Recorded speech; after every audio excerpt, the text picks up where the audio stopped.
Mariners win 10-6. They improve to 57 and 52, and they have evened the series against I almost said Toronto Blue Jays, Boston Red Sox. I think I was because I was looking at Justin Turner's box score just recently. They even the series with the Red Sox at a game apiece. Let's go over the scoring plays. There's so many. Justin Turner drives in Victor Robles for his first hit as a Mariner, makes it 1-0 in the middle of the first. Third inning, Rafi Devers, such a good player, homers to left to score him, Wilyer Abreu, and Yoshida, 3-1 at the end of 3. Fourth inning, Jorge Polanco, homers to center, 3-2. Big inning here is the fifth. Randy Rosarina grounds into a fielder's choice and is ruled safe. Mitch Haniger scores. It's tied at 3. Justin Turner grounds out to first to score Leo Rivas, 4-3. And with the bases loaded, Dylan Moore unloaded them with a double to center to score Polanco, Robles, and a Rosarina, 7-3 in the middle of the fifth. Mariners get 3 more in the sixth. Jorge Polanco doubles home Victor Robles. Big Dumper scores on a wild pitch by former Mariner legend Yohan Ramirez. And Jorge Polanco is safe on a air by Wong with Dylan Moore stealing. 10-3, middle of the sixth. Boston makes it interesting. 3 in the seventh. Rafi Devers singles home Cedane Rafaela, 10-4. Tyler O'Neill singles home Yoshida, 10-5. And Dom Smith doubles home Rafi Devers, 10-6. But the Mariners are able to hang on. They get the win. That took a minute and a half. That's a long time. That is a long flipping time. And I don't blame anyone who fast forwarded this stuff. There are some negatives. The bullpen, the end guys we'll talk about in the second half. And for those who are new to the channel, when they win, we talk about the negatives first, and then we end with the positives, and we do vice versa for the other ones. You know, we don't do anything for ties because they don't exist. Taylor Sassetto was not good. Now, he almost escaped, but did not have the good stuff. Gets the 1 strikeout, but outside of that wasn't great. Colin Snyder wasn't much better. And it's worth pointing out that his last 2 outings haven't been very good. I think he's just due for some regression. I still have been really impressed with what I've seen from Colin Snyder. But there's a reason he's not a high leverage reliever yet. There's a big reason why. So yeah, those guys did not pitch well. And they brought you back in the game, and it's one of the reasons why you make a trade for a JT Chargois and another guy that we'll talk about in just a second. You really, when the starters don't go 7, you don't feel super confident right now. You don't feel super confident. And we'll talk about the starter, of course, today too, in the positive section. Offensively, are there any negatives? Big Dumper had a tough one. Mitch Garver is just, it ain't working. It ain't working. Mitch Garver needs to be just a backup catcher right now. And that's so disappointing. So disappointing. And not because of the money you paid. They Mariners want a return on their investment. I don't give a crap about that. I care because Mitch Garver is supposed to be a huge part of your offense from what you did in the offseason. And he has just not gotten it done. Not even close. Very disappointing. Rosarina didn't have the best game. Does drive in a run, does score a run, does have 1 hard single, but, I expect more. I think the biggest negative from this game outside of the bullpen, though, is, and it's a positive how he played, Victor Robles had an awesome game, 2 for 5, 3 runs scored, steals a base, but doesn't leave with a hip injury, and it kind of sounds like he might be out for a couple days. Not good. Not good. It's bad for your defense, and it's really bad for your offense. Don't like hearing that. Don't like hearing that at all. What I like to hear about is the new products at Simply Seattle, because they have the very best in Seattle sports gear. And if you use code MOLLYWOP15, MOLLYWHOP15, you can save 15% off of your order. That's MOLLYWHOP15. One more time at www.simplyseattle.com. There's a link in the description. Don't worry about memorizing it. Just click on the link, you silly. All right, positives. A game that maybe must win is too strong, but it felt like you kind of had to have. I'm not saying they had to win this series, but a sweep would have looked really bad here. Sweep would have looked pretty darn bad. Especially, yes, they sweep the White Sox. You know. You know. But now you got a chance to win the series, and at the very least, you salvaged something. You salvaged something, and we'll talk about the offense. Oh, by the way, okay, Google, what's the score of the Astros game? Currently, the Astros are trailing the Pirates 6-2 in the top of the eighth. 6-2 Pirates, top of the eighth. Let's go, Pittsburgh.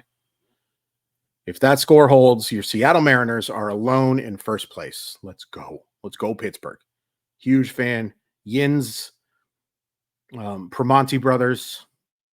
I can't say anything positive about the Steelers. Mario Lemieux. So that's a positive. I thought Luis Castillo pitched solidly today. It wasn't his best stuff. But you take away one homer over that ridiculous, stupid wall, and you got 6 shutout innings. Now, you can't do that, and you can let the first 2 guys get on in that inning, and they hit the ball fairly hard. And he didn't have his best swing and miss stuff. But when you're not at your best and you can hold a Boston lineup in Fenway Park to 3 runs over 6 innings, you've earned your win. You've earned your win. And Luis Castillo was due for, I can't overstate how fantastic Luis Castillo has been for the majority of the season. Very solid job. Very solid job. And, it didn't look like he was going to get deep into this game either. So for him to get to pitch not only into, but complete those 6 innings, knowing what your bullpen's going through, especially the non-high leverage guys, it's awesome. Very nice job by Luis Castillo. Jimmy Garcia is phenomenal, and Andres Munoz was fantastic tonight. Fantastic job from him. Stinks that he had to work in a non-safe situation and throw 18 pitches, but considering what part of the lineup they were facing, it was absolutely the right call to go to him. Without question. And, Jimmy Garcia only threw 11 pitches. If you don't want to use Munoz, if they get a save situation tomorrow, maybe you have Jimmy Garcia pitch in that situation, because he should absolutely be available. Munoz has a chance to be available too. But, you know how these things go. And it's worth pointing out too that they have an off day on Thursday. So that certainly affects how you manage the game. And it should be in a positive way as well. Offensively, once again, Victor Robles, fantastic. Gosh, I hope there's not an IL stint coming. It would be so bad. Imagine me telling you how much the Mariners are relying on Victor Robles right now. But they are. Justin Turner. I think that RBI in the first was huge. It's 2 outs. It looks like you're going to leave Victor Robles just hanging there. And Justin Turner comes up with a very huge hit to give you that 1-0 lead. And I think that getting off to a lead when you get your butt kicked like they did yesterday is important. You want to feel that confidence of, okay, we can play with these guys. We're just as good as them. We may even be better. Let's go take a lead. And he did that. He also drove in the run. Yes, it was a grounder and it was an out, but he hit the ball hard. Solid game from him. Not the best results. You don't want 1 for 5, but you'll take 2 RBI. You'll take 2 RBI and especially a 2-out RBI. Welcome to Seattle, Justin Turner. He looked like he was having fun. He looked like he was a little uncomfortable doing that dance at the end, but you'll get there.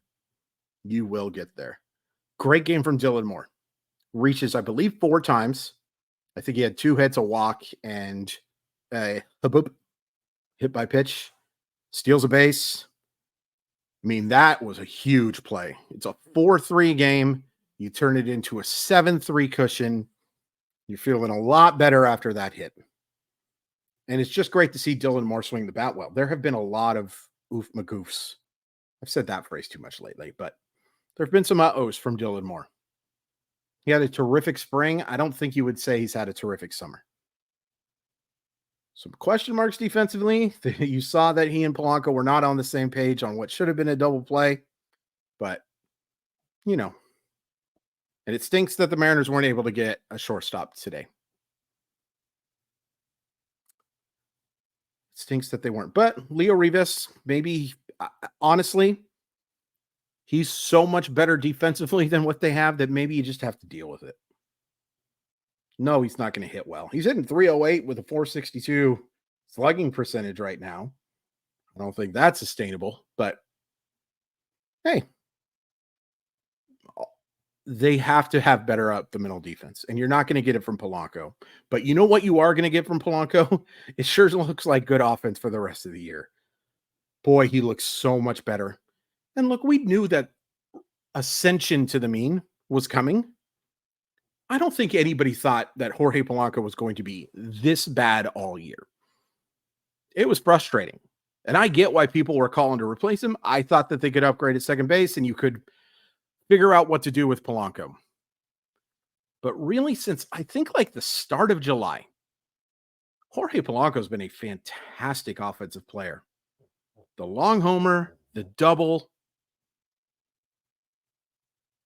I don't think we can overstate how important it is for Jorge Polanco to be you can't ask for just this good. But if you can get the 750 OPS or 780 OPS guy, I believe both those numbers were within the last 2 years. If you can get that, oh, this offense is so much better. So much better. Look, Jorge Polanco has gotten hot to a line of 213, 295, 354, which tells you just how terrible he was for a large portion of the year. It's not just, oh, he was hurt. No, he was terrible. I think he would be the first person to tell you he was terrible. But he ain't terrible anymore. He looks fantastic. I cannot tell you how much more confidence I have in this lineup right now, 1 through 5. Now, that confidence drops a little bit if Victor Robles is hurt, but it's 1 through 4, at least you're feeling pretty good. And that's so much better than what they've got for most of the year. And hey, this offense has been terrific lately. You have scored. Let's just do the math right now. 10 on Friday, 6 on Saturday, 6 on Sunday, 7 on Monday, 10 on Tuesday. So that's 10, 16, 22, 29, 39 runs over your last 5 games. How many 39-run outbursts have the Seattle Mariners had in the year of our Lord 2024? The answer to that is not bloody many. So it's great to see. I don't care if they were playing Modesto. It's great to see some offensive success. I also think it's worth pointing out that they faced some pretty good starting pitching as of late. Nick Pivetta. Now, they didn't do a whole lot against Nick Pivetta, but Nick Pivetta is pretty good. Garrett Crochet, Eric Fetty, James Paxton today, who didn't look great, for just being completely honest. I wish him luck. Love you, Jimmy Pax. But they haven't faced the Adam Mazers or the Chris Flexens. They've faced some competent pitching, and they've looked good doing it. And if you're not encouraged by that, I kind of wonder if you just don't want to be encouraged. And that's okay. That's okay. It's weird, but that's okay.